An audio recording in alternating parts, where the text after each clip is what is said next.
चुनाव में समाजवादी पार्टी और भारतीय जनता पार्टी के बीच में एक प्रत्याशी हैं जिनकी चर्चा है वो सूरज चौधरी, जो आज़ाद समाज पार्टी से प्रत्याशी बनाए गए हैं। पहले समाजवादी पार्टी में थे और टिकट मांग रहे थे, टिकट ना मिलने से फिर नाराज होकर ये आज़ाद समाज पार्टी से चुनावी मैदान में हैं। हालांकि इन्होंने जो मुकाबला है वो दिलचस्प कर दिया है।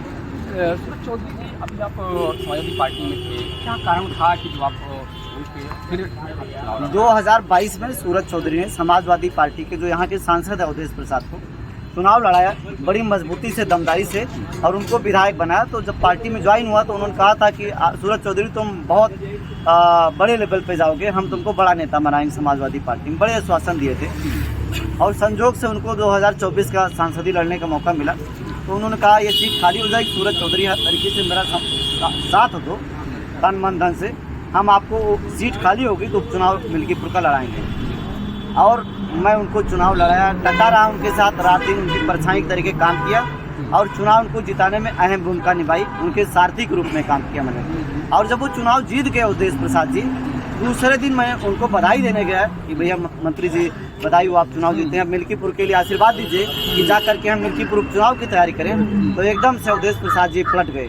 उन्होंने कहा पार्टी जिसको टिकट देगी उसको चुनाव लड़ाना है, और वो टिकट उन्होंने अपने निष्क्रिय पुत्र जो मिल्कीपुर में सिर्फ डमी कैंडिडेट है उस लड़के को दिला दिया, जी प्रसाद को दिला दिया, जिसका यहाँ पे कोई मतलब नहीं, सिर्फ समाजवादी लोग उनको ढो रहे हैं।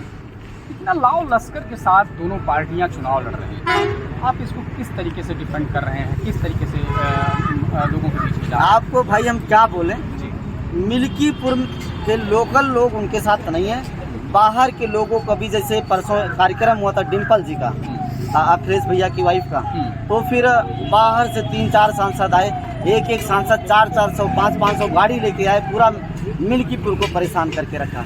यहाँ के लोकल इश्यूज़ पे इनको बात करने के लिए कुछ नहीं है, यहाँ के लोग इनके साथ कनेक्ट नहीं है।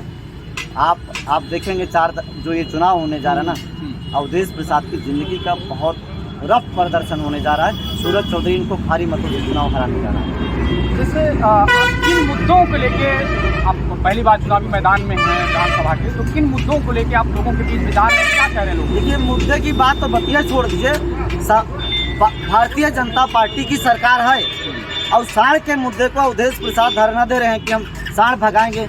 किसान साढ़ से त्रस्त है, अगर आप लोकल आप इंटरव्यू करेंगे तो पता लगेगा साढ़ ही मुद्दा है। भारतीय जनता पार्टी की सरकार है, वो किसानों के प्रति क्यों नहीं गंभीर हो रही? सूरज चौधरी का क्वेश्चन मार्क है। लोगों की जो समस्याएं यहाँ पे साढ़ है, भारतीय जनता पार्टी के लोगों साढ़ को हटाना चाहिए।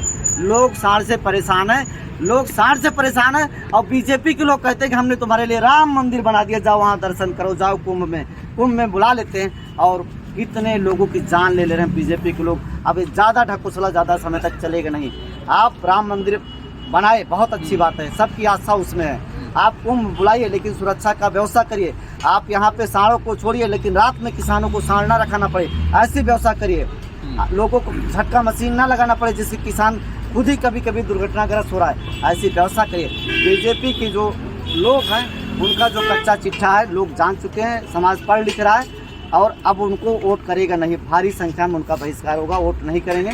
अब लोग जो है मिल्कीपुर के खास करके युवा लोग जो हैं आज़ाद समाज पार्टी के रूप में उनको जो विकल्प खोज रहे थे वो मिल चुका है। जरूर समाजवादी पार्टी आरोप लगा रही भारतीय जनता पार्टी पर कि भाई अगर वो दबाव की राजनीति, प्रशासन नहीं चुनाव लड़ाएगा तो चुनाव वो जीतेंगे, तो आपको क्या लग रहा है कि आपके साथ भी प्रशासन इस तरीके से व्यवहार कर रहा है, क्या लग रहा है? समाजवादी पार्टी के लोग, यहाँ के जो नेता होता है ना, वो अपने जो मुखिया है राष्ट्रीय अध्यक्ष श्री अखिलेश यादव को झूठी मूठी सूचना देते हैं।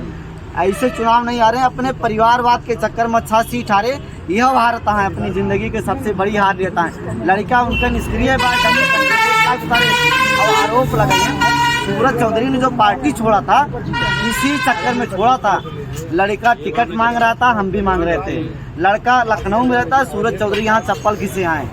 सूरज चौधरी ने कहा कि लोकल कार्यकर्ता को चुनाव लड़ा जाए, और ये चुनाव अजीत प्रसाद हार जाइए और कहिए कि प्रशासन ने चुनाव इनको हरा दिया। सूरज चौधरी मतलब चाहता है कि अगर हार हो तो हार को एक्सेप्ट करो। कटहरी हारे तो उनका बूढ़ा माई चुनाव लड़ाए लाल जी भैया की वाइफ का, बुढ़िया यहाँ करीब 60-70 साल पे, तो क्या होगा चुनाव तो यहाँ भी आ रहे हैं। आपका कहने का मतलब है कि परिवार के अलावा किसी को अन्य को टिकट दिया जाता है या मौका दिया जाता तो मजबूत आपको अलावा भी किसी को और मिलता तभी आप? हाँ, तब भी उनके साथ हम रहते। जैसे देवमणि कनौजिया जी प्रोफेसर साहब हैं, सूरज चौधरी ने अखिलेश भैया से कहा, राष्ट्रीय अध्यक्ष से कहा कि भैया टिकट इनको दे दीजिए, इनको लड़ाया जाए चुनाव, बढ़िया कैंडिडेट है, चुनाव जीत जाएंगे। लेकिन अवधेश प्रसाद ने एकदम समझिए कि एकदम वो नंगा नाच कर रहे थे कि भैया हम मरीन जाबे, टिकट ले आए, लड़का हारत बाय, देखा वो इतना बड़ा रैली रहा वहाँ कोनो मतलब कहना है बाटे, बाप के बदौलत चुनाव जीता जाता है। जनता भैया वो सब वो जो सांसद लोग आए तो बाहर से बसा भर भर के लेके आए रहे। यहाँ का बसा उसा तो देखा, अगर आपके पास वीडियो देखिए ना, यहाँ की जनता बहुत लिमिट में थी। यहाँ का तो समाजवादी कार्यकर्ता निराश है कि इनका कहाँ से लाइक ला जाता है हमारे ऊपर, दुखी भाई हो।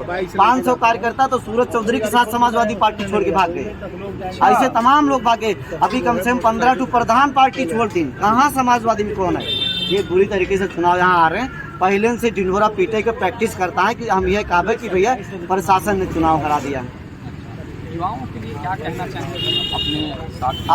अपने युवा साथियों से कहना चाहेंगे, अपने एक मत का प्रयोग करने से पहले समाजवादी के परिवारवादी लोगों को और बीजेपी जो सिर्फ धर्म की राजनीति करती है उसको एक वोट देने से पहले सोचना तुम्हारा शिक्षा, रोजी रोजगार और तुम्हारे जिंदगी को लेकर के कौन कितना सीरियस है। धर्म के नाम पे आपको वोट देना है, परिवारवाद या फिर विकास के नाम पे जो आपके लिए लड़ रहा है। जब तक दूसरा आपके जैसा एक कार्यकर्ता आपके बीच में लगातार डटा हुआ आपकी लड़ाई लड़ रहा है, उसको वोट करना है। अपने लोगों से कहना चाहेंगे, आपके एक इस उपचुनाव से न सरकार बनेगी न गिरेगी। सूरज चौधरी को एक बारी केतली पे मतदान करिएगा। अगर आपके मनपसंद काम न करें, जो वादे कर रहे हैं, तो आपके बीच में दोबारा हम धन्यवाद। सूरज चौधरी ने जनता के मुद्दों की बात की, साथ ही साथ उन्होंने बीजेपी और सपा के द्वारा जो चीज़ें एजेंडे हैं उनकी भी चर्चा की, और परिवारवाद का जो मुद्दा है बीजेपी समाजवादी पार्टी के प्रत्याशी के साथ जो टैग लगा हुआ है। हालांकि कई लोगों ने इस बात को कहा भी कि परिवारवाद की वजह से ऐसी चीज़ें हो रही हैं। फिलहाल ये तो 5 तारीख की वोटिंग और 8 तारीख की काउंटिंग के बाद तय होगा कि कौन ताज पहनेगा मिल्कीपुर का, ये तो जनता तय करेगी। तब तक आप देखते रहिए जनता।